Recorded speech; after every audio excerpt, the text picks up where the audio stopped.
Welcome to WOW, the Woman of the Week podcast series from Pharma Voice. This episode was made possible by a generous sponsorship from IQVIA. For more information, visit IQVIA.com.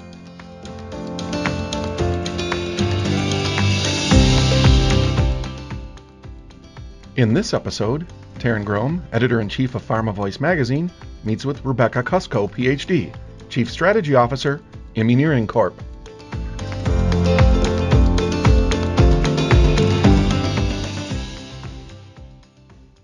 Dr. Kusko, welcome to the Pharma Voice WOW podcast program. Thanks for having me, Taryn. I'm very excited to be here. We're excited to have you here. So, Becky, I understand you have a love of creative problem solving, which messes with your goal of helping patients. Tell us about this synthesis. I'd love to. That's a great question. So it's true, I do really love solving problems, especially the ones with non-intuitive solutions. And I find that when it comes to getting better medicines to patients, the solutions are often non-intuitive. So I think it's best if I answer that question if I give an example from what actually happens to be one of my favorite projects and my first project that I worked on at Immuneering when I joined. So an interesting puzzle that we got to solve, Teva Pharmaceutical came to us with a really interesting question. At the time, they were developing a drug called Prodopidine for Huntington, and the drug was meeting some of its secondary endpoints in clinical trials. So it was actually helping patients to feel better. The drug was originally developed to bind to the dopamine receptor. However, when they tested out the binding of this drug to the dopamine receptor, turns out it actually wasn't binding nearly that strongly at all. So they were in this really interesting situation where they had a drug that by some metrics was helping patients to feel better, but they weren't sure what the mechanism of action was. That was a really fascinating puzzle. So Immuneering worked together with Teva to use gene expression of prodopidine itself, as well as Huntington animal models and Huntington patient data to solve that mystery. And what we actually found was that prodopidine was acting through the sigma-1 receptor instead and activating the BDNF pathway, which, in case you're unfamiliar, the BDNF pathway and BDNF itself, it's like candy for neurons. So that's a really great thing in Huntington. And the really fascinating thing was all of those genes that prodopidine through the sigma-1 receptor was upregulating were actually downregulated in Huntington animal models, as well as Huntington patients. So the non-intuitive lesson there was that this drug was working not just by hitting its target, but through hitting that target, it was reversing disease-associated changes in gene expression. And Immuneering actually saw this pattern across multiple different successful drugs that we've had the pleasure of working on, and that inspired us to create a tool called disease canceling technology. So I'll just pause and see if you have any other questions before I keep going on. No, it's fascinating. And I think it's so interesting how you unraveled all of that mystery to find the answer. Tell me what that process was like a little bit with your team. How did you lead a team through this? Yeah, great question. So there was a lot of back and forth between our side and Teva's side. So Immuneering at this point has 12 years of experience in bioinformatics services, and Teva's really an expert pharma company. So there was a tremendous amount of back and forth. Actually, when I first joined that project, we were presenting to them 3 times a week because it was really urgent. So what we would do is we would analyze data, we would have these really interesting results, and we would turn to them and show our computational results, and then they would turn and go and do experiments in their own labs, and we would look at those results, and that would drive further analysis, and it actually really helped us sharpen the skill of using bioinformatics to better arrive at actionable insights for pharma, and was a fantastic collaboration. And it actually resulted in 4 publications. So what an interesting story it was. So when I started that project, I was actually alone on it. And by the time that project ended, I was supervising 3 other people. So it was an interesting part of my career transition. And we're going to get to that career transition in a second. So, in addition to trying to unravel the mysteries of the earth and the world, you also have a passion around reproducible science. And in fact, you are a founding member and serve as the current deputy board chairman of the FDA-led Massive Analysis and QC Society, which is an organization committed to promoting reproducible science and best practices for the analysis of massive data sets. Why that as a passion? I'm so glad you asked about that. Topics like reproducibility, rigorousness, quality control, and best practices tend to really kind of put people to sleep. But as you can probably hear from my voice, that's really what keeps me up at night and what gets me excited. I'm I'm an engineer in my heart of hearts, and I'm always looking for ways to improve a system. So, to quote a common statistic, a 2015 study showed that around $28 billion per year is wasted in the United States on irreproducible research. And patients Darren, don't have time. say that number again for our audience. What is that number? Sure, a 2015 study estimated that 28 billion US dollars per year is wasted in the US on irreproducible research. It's astounding, right? Yes, that's a big number. So that and patients don't have time. They need better medicine now, not irreproducible research. So I'm really fortunate to be part of an organization that cares about this as much as me. In all of Immuneering's history, we've really cared about getting actionable insights from high throughput data. And the best way to do that is, of course, to be obsessed with these kind of boring seeming topics. So we found that the key to our success is focusing on these untrendy details. And turns out that while myself, as well as my organization, Immuneering, is really obsessed with reproducible science, there's other organizations who share our passion. It's really important for drug regulation. So this is a topic that's very important to the FDA also. So the FDA, in collaboration with myself and some other key opinion leaders in the reproducible science space, launched the MAQC Society that you mentioned. So the goal there is to focus on quality control and analysis of massive data that's coming out of these high throughput technologies and help establish best practices and actionable recommendations for the whole community. So it's something that's really exciting to be a part of. That's awesome. What great work you're doing. So thank you for that. Thank you. No, let's go back to the transition now. You joined the company as a consultant, which then led to your current role as Chief Strategy Officer. Tell me about this transition for you and what led you to take the leap. And then we'll do a follow on as to what your role as Chief Strategy Officer entails. Yeah, so my career transition to Immuneering was actually, I would call, highly unusual. So I'm pretty prone to having strong opinions and sticking with them. And for basically starting when I was around 14 years old, I decided that I was going to be an academic purist. I was going to go on to do a PhD and a postdoc and go and be a professor because I wanted to impact patient lives, and that seemed like the best way for me to do it. So while I was in this career in academia, I heard about this interesting opportunity to work a couple hours a week as a consultant at this company, which was local to me. And they were looking for me to do kind of analysis that I was not terribly familiar with, but I thought maybe by doing this work, I can improve my skill in this analysis and it'll help with my grant writing and then I can get more grants funded. That was originally my plan. I saw it as only furthering my academic goals. Yeah. Love So it. the more time I spent around Immuneering, I think I started out as 3 hours a week, but I felt like I was having more of an impact on patient lives and doing more exciting research in my 3 hours a week at Immuneering than my whole academic career. And I was at a school of medicine at that time. My lab mates were medical doctors who were seeing patients. So I increased my hours bit by bit, and that was mutually agreeable to Immuneering.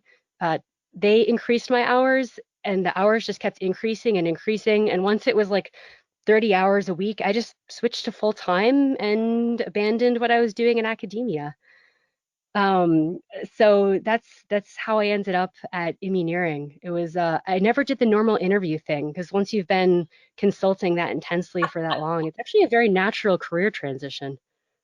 It was pretty seamless then, right?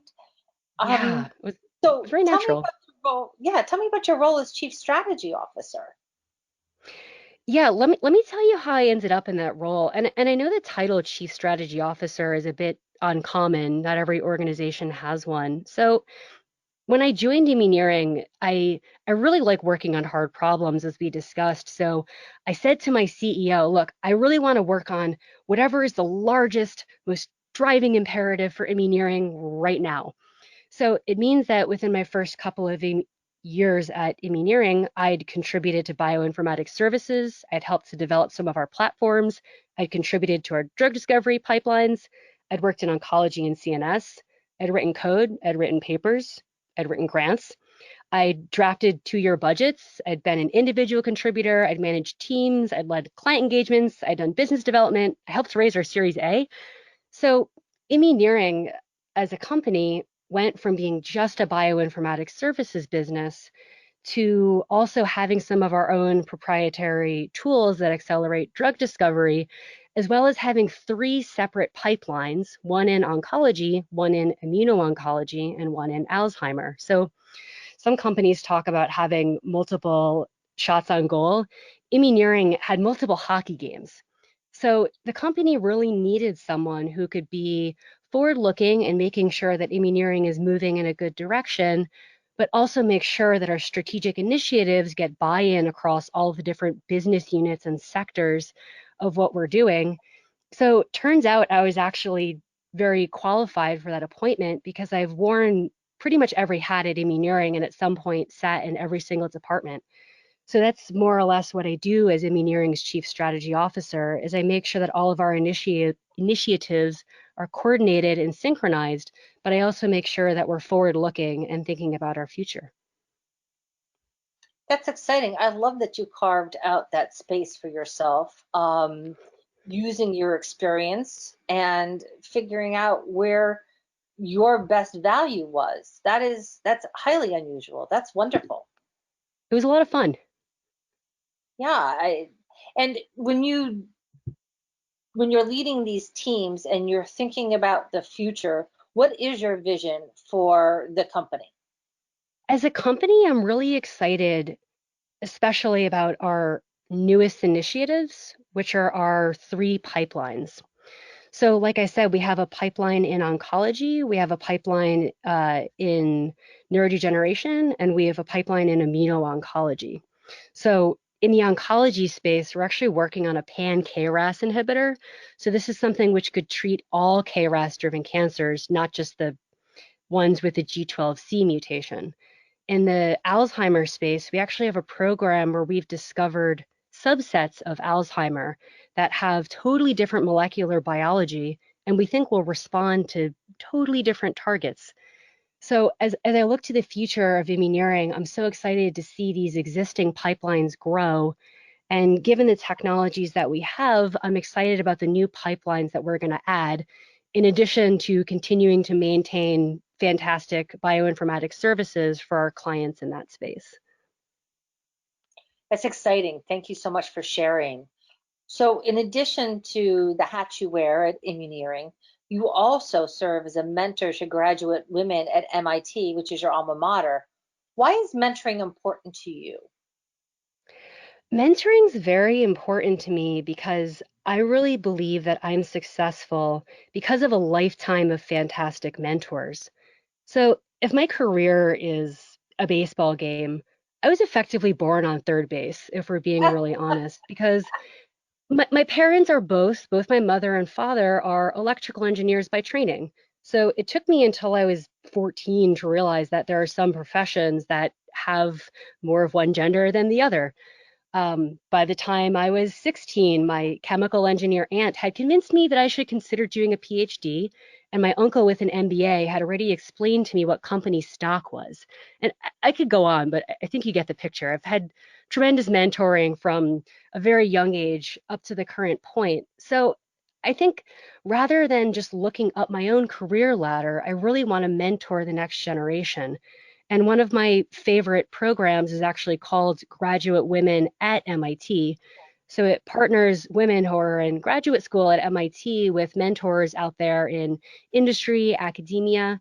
I've been meeting with the same group for, I think, 3 or 4 years. We meet once a month, and I actually sometimes bring special guests to those meetings. So my friends who have taken various different career paths and can comment on what it's like. So the goal there is to help build their professional network and expose them to different careers. So I hope that everybody out there, mentors, no matter where you are in your career stage, you have something to give to the next generation. Very true. Very, very true.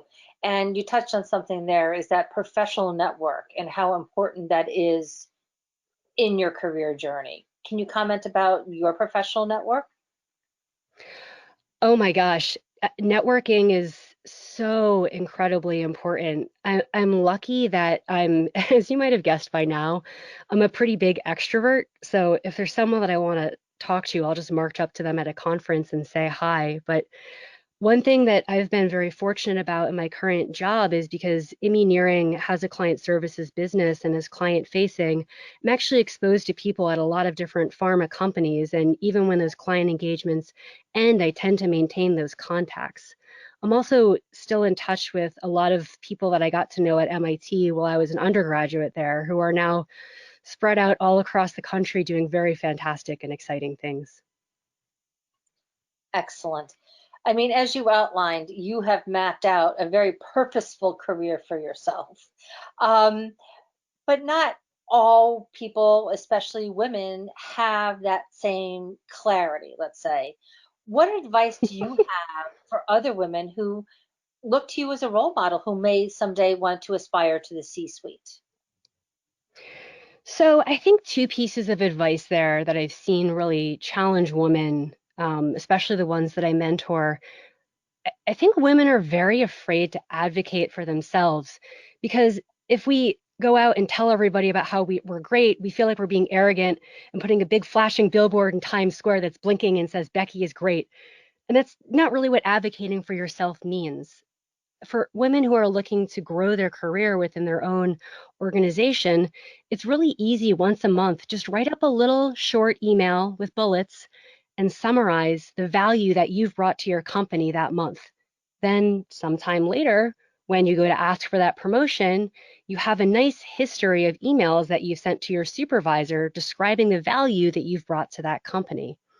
For women who are, and people in general, who are looking to do career transitions outside of their organization, it's really easy to get hung up on not being qualified for certain jobs.